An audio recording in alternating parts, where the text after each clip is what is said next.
They're doing all the right things, they're doing all the right sort of training and haven't got any injuries, but something's holding them back from going into that sort of sub 2 hours. And then you bring in the coaching side to find out, okay, let's have a look to see what is stopping you from. So how do you then integrate like NLP into your training coaching, or let's say training coaching into this?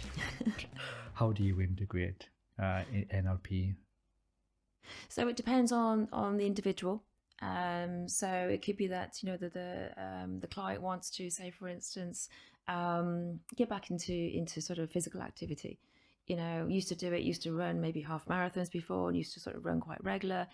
And due to a change in lifestyle, change in personal circumstances, has just lost the motivation to do that.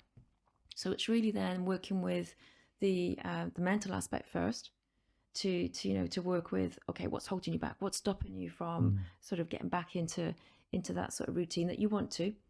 And then it's then potentially, if you have any sort of potential physical injuries as well, or tightness, if you are going to go back into running, then you might need the massage to sort of ease some of the tension in the muscles, or you might get injured, and then it's when the cryotherapy comes in, or vice versa. It could be something that you have a person who wants to sort of start running and just can't break that, 2-hour barrier, say, for half marathon.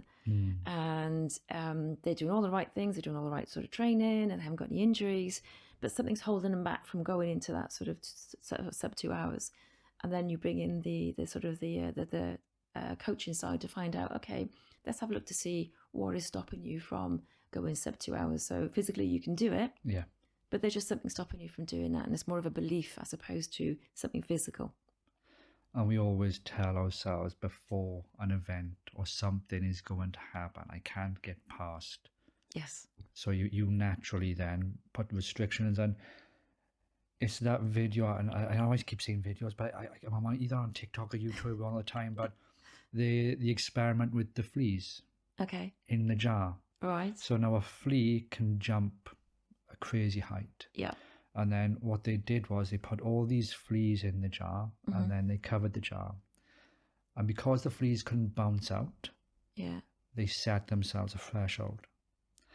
And what they did was, after a couple of days, they took the lid off. Yeah.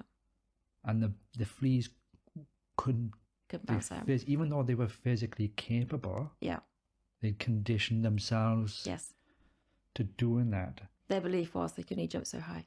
And that's what they did. That's what they did. And it's really strange. So I'll go to the gym and I'm squatting, and I know that once I get to 100 kilos, my brain tells me, because I had an injury a while back where I stumbled forward a little bit and I pulled my lower back. Yeah. And that's always stuck in my mind. So whenever I get to that weight now, I always back off. Yes. Even though I perhaps did 90 or 95 and I got 6 out with relative comfort, as soon as it gets to that number, I'm instantly overanalyzing my form, overanalyzing what have you, thinking that the weight is significantly heavier than it actually is. Yeah.